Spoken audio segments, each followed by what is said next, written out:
bienvenue à tous dans cette nouvelle vidéo R5 Maxi Replica. Bon, eh bien, un peu de nouvelles, hein, donc on va s'attaquer au châssis avant la mise en peinture. J'ai encore 2-3 bricoles à faire, notamment au niveau du support moteur. Alors vous vous souvenez, le support moteur ici, il était cassé, hein, donc ouais, vous voyez bien, hein, il était complètement pourri. En fait, pourquoi donc déjà, il était fissuré quand j'ai acheté le véhicule avec le moteur, mais bon, c'est pas la question.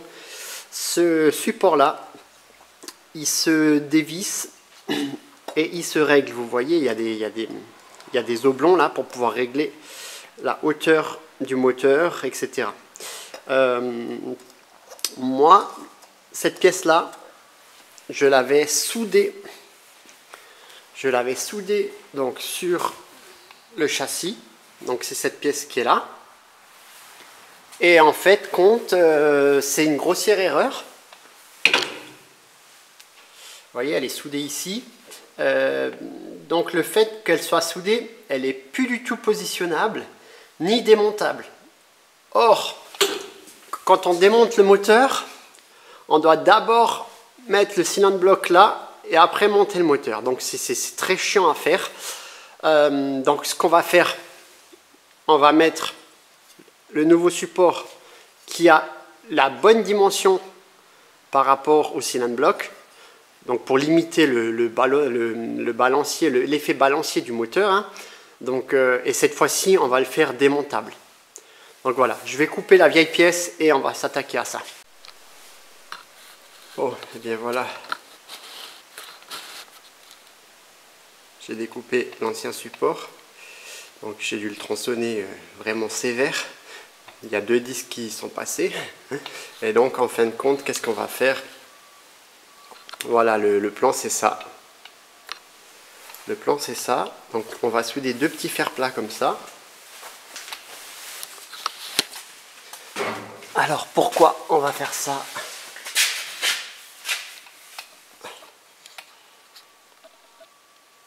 Alors je suis obligé de faire ça, pourquoi? Puisque le support il va venir ici, comme ça. Et après, il faudra faire des perçages là, là, là et là pour pouvoir régler la hauteur, mais également de quel côté, je ne sais pas trop encore où est-ce qu'il va aller. Puisque celui-là, il n'a pas de jeu, le cylindre bloc, il rentre vraiment, il a la bonne taille. Je ne peux pas me permettre d'avoir du jeu comme dans l'ancien. L'ancien était énorme, hein. L'ancien était énorme, donc je pouvais me permettre d'avoir un peu de liberté, un peu de jeu. Celui-là, pas. Et malheureusement, comme je n'ai plus le moteur dedans, je ne peux pas savoir où mettre les emplacements. Donc, je vais souder ces 2 gros fers plats là. Mince, hop là. Et une fois que ça sera soudé, on fera la peinture, etc. Et le moment venu où on remettra le moteur dedans, eh bien, on fera les perçages... On fera les perçages avant de remettre le moteur dedans. Enfin voilà, vous voyez ce que je veux dire, quoi. Bon, et bien voilà. Les 2 fers plats ont été soudés. Donc on viendra faire les perçages par la suite, comme je vous l'avais dit tout à l'heure. Donc maintenant, qu'est-ce que j'ai fait? Ben, j'ai retourné le châssis, hein, donc... sur la rôtissoire pour commencer à enlever tout ce qui est goudronnage, blacksonnage, là, dégueulasse. Alors dégueulasse, honnêtement pour l'âge que ça a, c'était très bien fait, hein, parce que franchement en dessous on voit le primaire en noir là, la couche de primaire anti-rouille noire là, franchement il n'y a aucune rouille, c'est nickel. Mais je vais quand même tout enlever parce que ça va faire beaucoup plus propre de repartir sur une carrosserie vraiment belle, sans goudron là, sans machin là.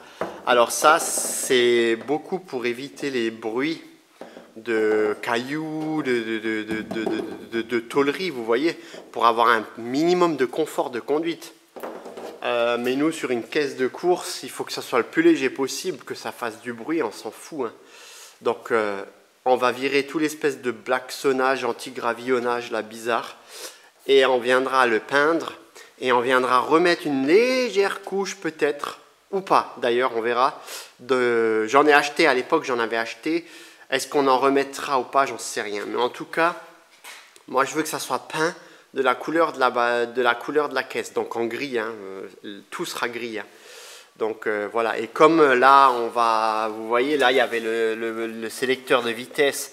Ici, je vais faire un bouchon. Ici, je vais faire un bouchon comme j'ai déjà fait là pour pouvoir fermer. Ici, idem, les trappes de visible, je vais les boucher. Là, au niveau des maintiens, normalement, là, on a les barres de torsion qui viennent au niveau du train avant. Ça dépassait beaucoup, je les ai coupées. Puisqu'on va faire un fond plat, hein, au niveau du châssis. Alors, et pour faire ce fond plat, donc c'est assez simple, vous allez voir, je vais vous poser là. J'ai coupé 2 tubes avec des formes un peu particulières là. En fait, ces tubes là vont venir le long ici de chaque côté. Voilà, comme ça. Un en bas, là, un en bas, là. Ce qui va venir rigidifier le châssis, alors très légèrement, hein. Rigidifier c'est... Voilà, mais ils auront au moins le mérite d'être là. Et puis après, pour lever avec un pont élévateur ou des choses comme ça, franchement, on pourra se lever là-dessus, ça sera costaud, quoi. Donc oui, c'est ça que je voulais vous dire. Voilà, donc ça va servir également à fixer le fond plat. Donc là-dessus, après, viendra un fond plat qui viendront protéger, parce que là, on a les tuyaux de chauffage.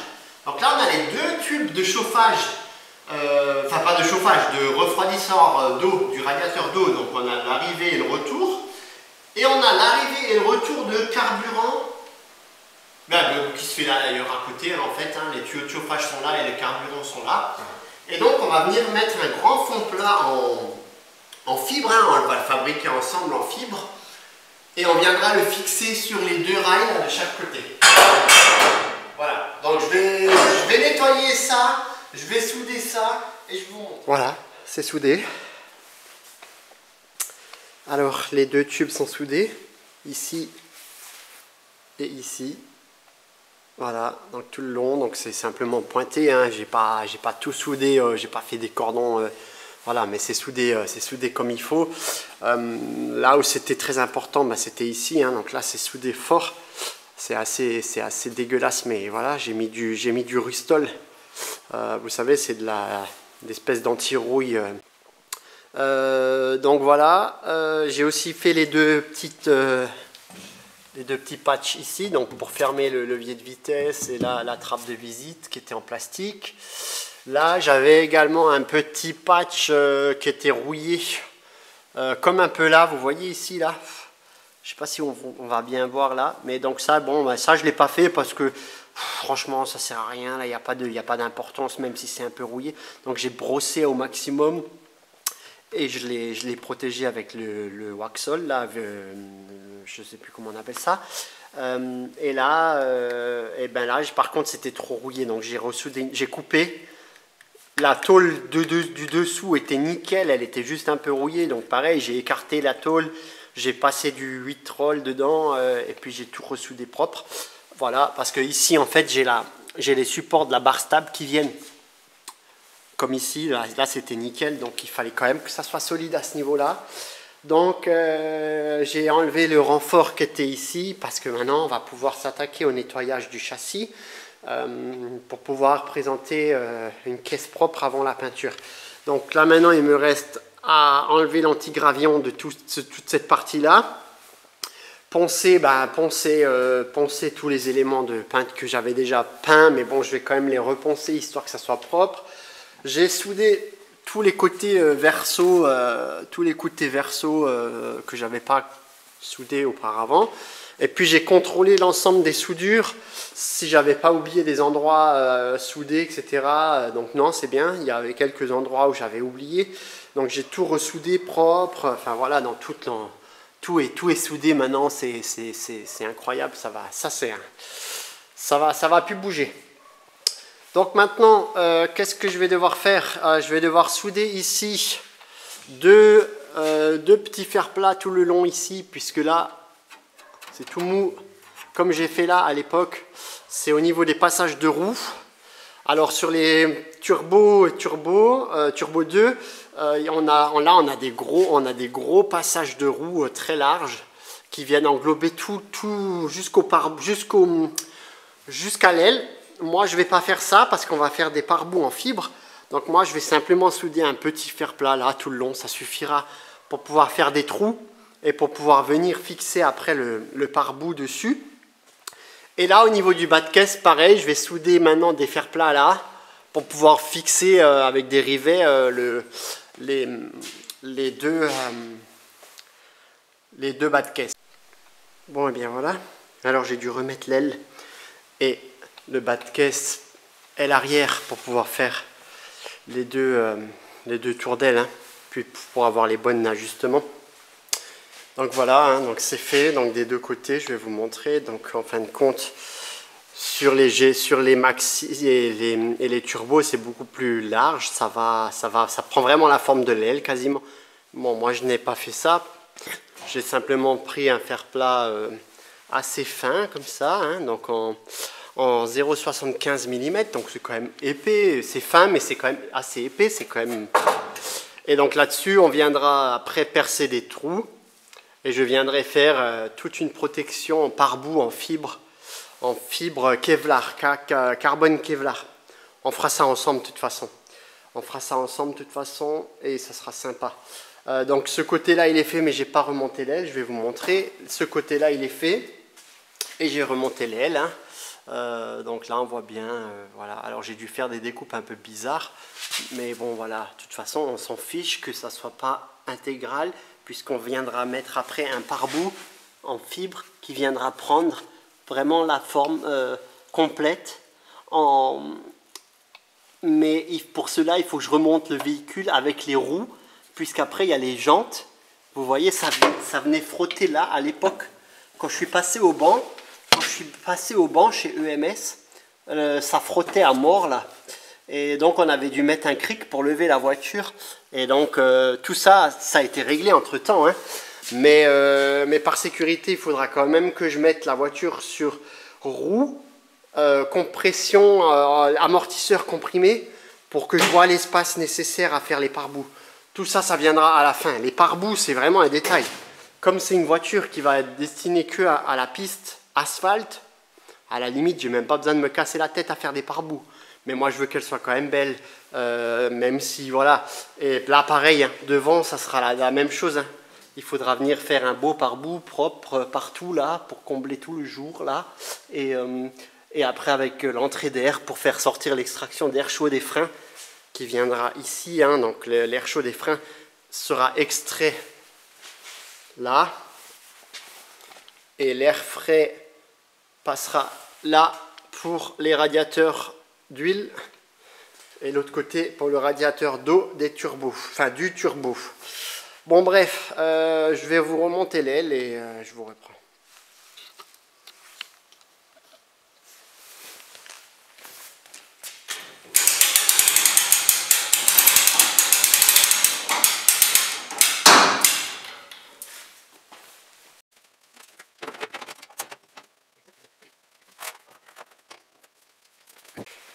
Alors là, j'ai juste monté comme ça, il n'y a pas de vis, il n'y a rien.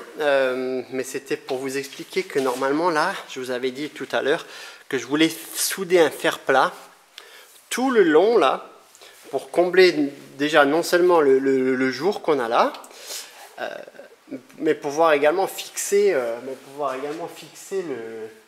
le bas de caisse avec des vis ici, hein, ou des rivets plutôt. Hein. Le problème, c'est que, en fait, alors l'autre côté, j'ai mis, alors là, elle est montée comme ça à l'arrache, mais l'autre côté, c'est fixé à peu près. J'ai un gros souci, c'est que là, si on regarde bien, on a, alors si vous regardez bien, le kit carrosserie, il est complètement tordu. Et c'est vrai que j'avais pas trop fait gaffe à ça. À l'époque, j'avais monté ça et pour prendre mes cotes, machin et tout, mais j'avais pas vraiment fait gaffe à ça. Mais vous voyez comment que c'est tordu? Normalement, on est censé venir souder une tôle ici pour avoir un bas de caisse comme ça droit. Hein. Et là, en fait, c'est comme ça. Oh, alors, c'est horrible. Et malheureusement, le bas de caisse est tellement épais. Vous voyez la taille de la fibre. Ça, c'est du 0,75. Regardez la taille de la fibre. Alors, je ne sais pas si on va faire le focus, mais pour avoir une ordre d'idée, c'est vraiment très très épais. Donc, impossible à tordre. Sinon, ça va tout craqueler, ça va tout péter. Donc, je ne vais pas souder les fers plats comme c'était prévu. Tant pis. Esthétiquement, il y aura toujours ce petit jour bizarre là. Mais j'ai pas 36 solutions. Alors, ce que je vais faire, je vais faire des fixations au niveau de mes deux points de levage là, dans les bas de caisse. Ce que je vais faire, je vais souder une plaque. Je vais souder une plaque derrière avec deux vis ou deux rivets plutôt ici. Et puis de toute façon, l'aile après, elle est vissée, rivetée dans les autres ailes. Comme là, vous voyez, par exemple, là, j'avais mis une vis à l'arrache. Mais vous voyez, donc de toute façon, ça tiendra largement. Hein. Ça tiendra largement. Vous voyez, par exemple, là, ça passe à travers. C'est provisoire, mais tout ça, ça sera, une fois que ça sera bien fait, après là, il faudra percer des trous tout le long. Et pareil, mettre des vis. Hein. Donc voilà, donc ça fera largement le job. Donc je vais vous faire encore ça. Et après, j'ai envie de vous dire que le châssis, normalement, sera terminé. Ah, je suis content. Le bas de caisse est en place. Alors, donc j'ai dû monter l'aile avant, l'aile arrière pour pouvoir avoir le bon ajustement. Le truc qui a été un peu chiant, je vais vous montrer l'autre côté. Donc là, j'ai soudé une tôle derrière de chaque côté. Je suis venu le percer avec un petit foret pour pouvoir mettre les cliquots. Et en fait, ça tient maintenant. Mais il y avait une subtilité à ça. Je vais vous montrer là. Donc voilà, ça c'est la tôle que j'ai coupée de chaque côté. Alors elle a une forme un peu bizarre parce que j'avais pas le choix à cause du bas de caisse. Sinon ça rentrait pas dans le bas de caisse au niveau du trou là. Bon bref. Et finalement j'aurais pu la faire légèrement plus grande, mais bon c'est pas grave. Oui voilà, qu'est-ce que je voulais vous dire? Oui, alors je vais souder ça, mais je ne sais pas l'inclinaison. Je ne connais pas l'inclinaison ni la profondeur. Et comment savoir alors je me suis dit comment je vais faire pour pouvoir souder ça à la bonne taille et à la bonne ajustement. Donc en fait j'ai trouvé la solution.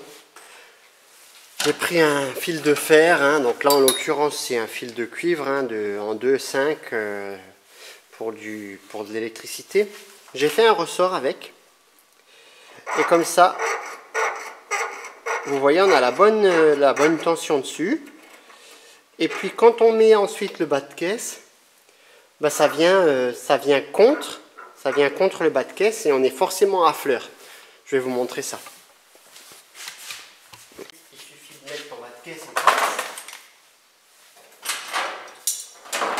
Ah, puis là il est ressorti. Voilà. Ok. Donc là, vous voyez, on a la plaque qui est bien contre derrière. Alors bien évidemment, hop là, bien évidemment, il faut que j'ajuste la bonne hauteur par rapport à mon bas de caisse. Hein. Mais comme ça, on est bien derrière ici. Bon, désolé pour le focus. On est bien contre ici aussi. Voilà. Et donc maintenant, comme il y a des gros trous, je vais pouvoir souder à travers. Et après, on viendra percer pour mettre deux rivets de chaque côté. Bien voilà, la fixation des deux bas de caisse est terminée. Donc comme vous pouvez le voir ici, donc là j'ai percé un trou avec le petit cléco. Idem pour ici, hein, donc au final après on aura deux trous avec deux rivets. Hein. Donc bon là il y a un petit jour que je vais certainement combler par la suite. Rien d'incroyable, mais en fait parce que le bas de caisse était plus bas. Et je me suis fié à ça et en fin de compte non, parce qu'en fait il fallait se fier en bas du bas de caisse, vous voyez ici. Donc ça il va falloir maintenant que je le perce ici et que je mette également des rivets ou des vis, on verra. Je vais vous montrer.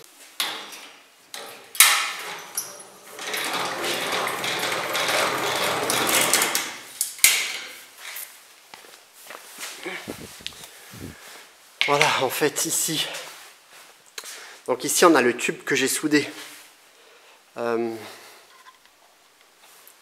tout le long là, ici tout le long, et donc vous voyez après on a le kit carrosserie qu'il faudra venir comme ici, hein, qu'il faudra venir percer et ajuster, hein, puisque là on a simplement les petites clécots là, clico, je sais plus comment on appelle ça, bref. Donc après vous voyez ici, il faudra venir percer le bas de caisse en métal, venir mettre des inserts filetés et on viendra mettre des vis parce que vous voyez là ça baille, et on viendra mettre des vis. Alors peut-être qu'on fera la même chose ici, hein. Je ne sais pas si je mets des rivets ou si je mettrai des inserts filetés. Bon, en tout cas, voilà, vous voyez, normalement, ça viendra plaquer comme ça contre. Et là-bas, c'est pareil, hein. Sur celui-là d'en bas, c'est pareil, hein. Donc, bon, celui-là, il plaque mieux, je sais pas pourquoi. Le moule a mieux été fait, peut-être, je sais pas. Bon, bref. En tout cas, voilà, moi je fais avec ce que j'ai, hein. Les moules, c'est pas moi qui les ai fait. Les tourdelles, les ailes, les bas de caisse, idem, hein, je les ai achetés déjà tout finis. Alors bon, c'est de l'adaptable, hein. Comme en plus j'ai dû modifier mes ailes pour pouvoir modifier les écopes d'air et j'ai dû modifier aussi au niveau d'ici, ben, j'ai rajouté 5 cm, un peu plus même de chaque côté. Bon bref, tout ça, ça sera fini quand on attaquera la carrosserie. Voilà, mais en tout cas au niveau du châssis, on est quasiment fini. Donc tout ce que je voulais souder est soudé.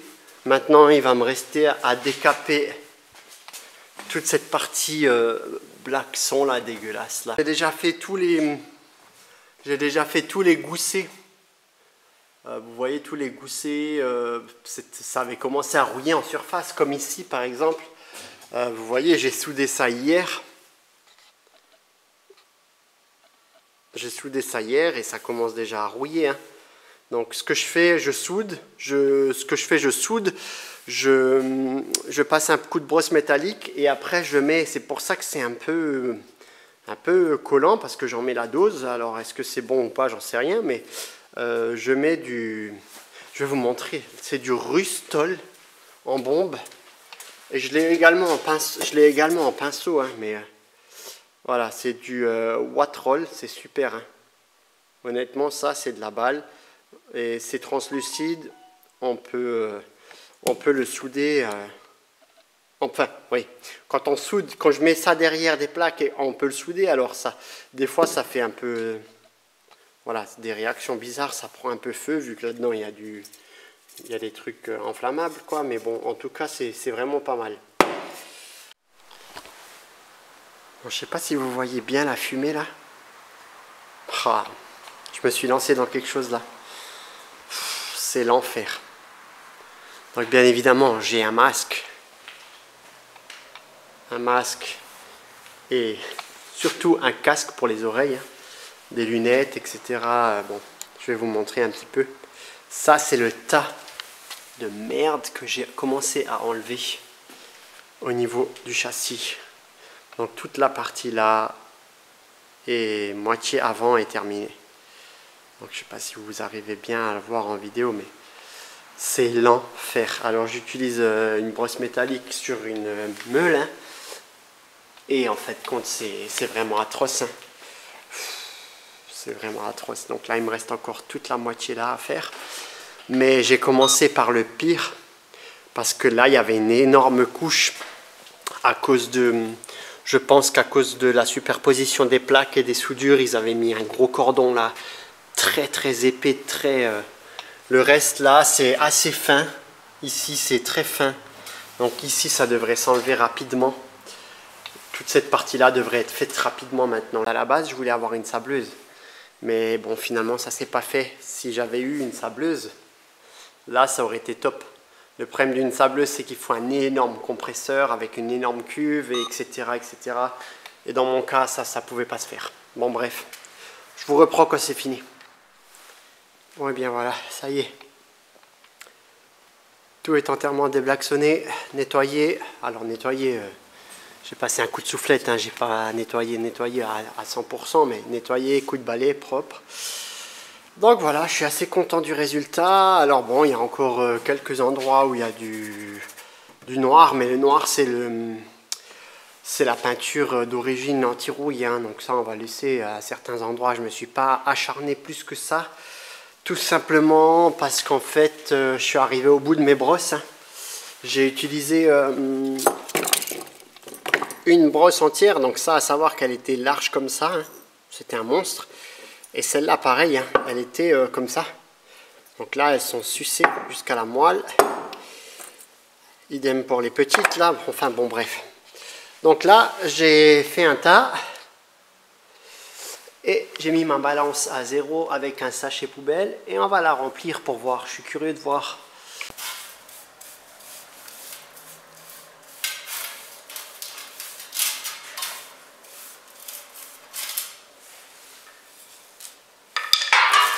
Allez, regardez. Ah ouais, ah, je m'attendais à plus.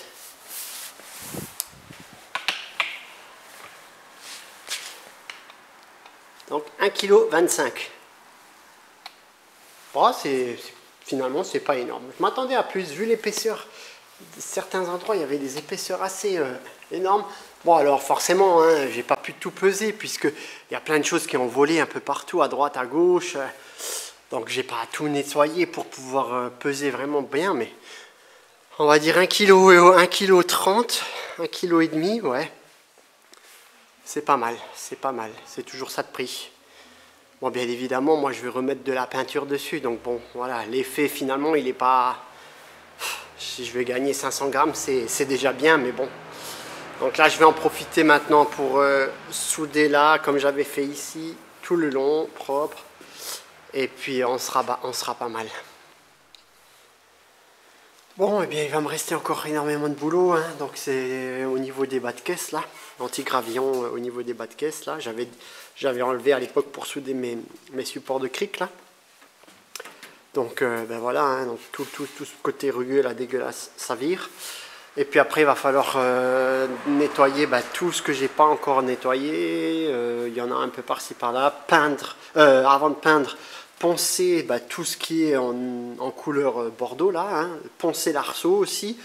Alors l'arceau poncé, alors voilà, sommairement, j'ai pas besoin de le poncer à fond, mais voilà, histoire que la peinture adhère quand même comme il faut. Poncer tous les endroits où j'avais mis de l'après à l'époque.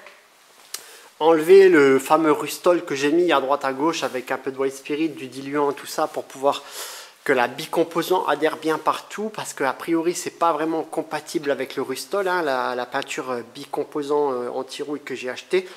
Donc voilà, il va rester aussi tout le blacksonnage des tours d'ailes ici, enfin ici, etc.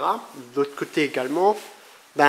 Poncer tout, poncer, nettoyer avec du diluant toute la carrosserie, forcément. Hein. Et puis après, on va pouvoir attaquer tranquillement, idem pour l'intérieur. Hein, là, tout ça, tout poncer. Là, il y a encore un peu de résidus de moquette qui était collé, donc tout ça, il faut bien nettoyer propre. Et puis après, on va pouvoir attaquer la peinture. Hein, la peinture, ah oui, je vous ai pas dit, j'ai reçu du céracote aussi. J'ai commandé du céracote noir. Qu'est-ce que c'est le céracote? C'est du céracoté, je ne sais pas trop comment on dit. C'est de la peinture haute température qui tient jusqu'à 1000 degrés. Alors j'ai vraiment hâte de tester ça. On va peindre la coquille du turbo, hein, la coquille chaude du turbo. Avec ça, l'échappement intégralement, hein, tout l'échappement. Peut-être qu'avec ça, normalement, c'est de la peinture céramique. Et c'est spécial pour les échappements. On est peut-être, grâce à ça, exempt de mettre de la laine. Vous savez, mettre de la laine autour là. Si on peint comme il faut avec, le céracoté, peinture céramique, bon, normalement, on n'est pas obligé de mettre après de la laine tout autour. Et moi, ça m'arrange parce que déjà, il y a beaucoup de boulot à mettre la laine partout. Et puis en plus, en cas de fuite d'huile ou quoi, la laine, elle s'imbibe d'huile, c'est la galère, ça peut prendre feu, ça sent mauvais, etc. J'ai également reçu ma pige. Vous avez vu là, c'est une grande pige qui vient en jonction des deux arbres à cames pour pouvoir faire la courroie d'Istrie ainsi que la pige du volant moteur qui est là. Je ne sais pas si vous allez bien la voir là, ouais. Donc voilà, hein, donc ça c'est une pige qu'on vient visser dans le bloc et il y a un petit perçage où on vient mettre le vilebrequin en pige ainsi que les deux arbres à cames pour pouvoir faire le kit distribution, pompe à eau, thermostat, etc. Donc tout ça on va le faire.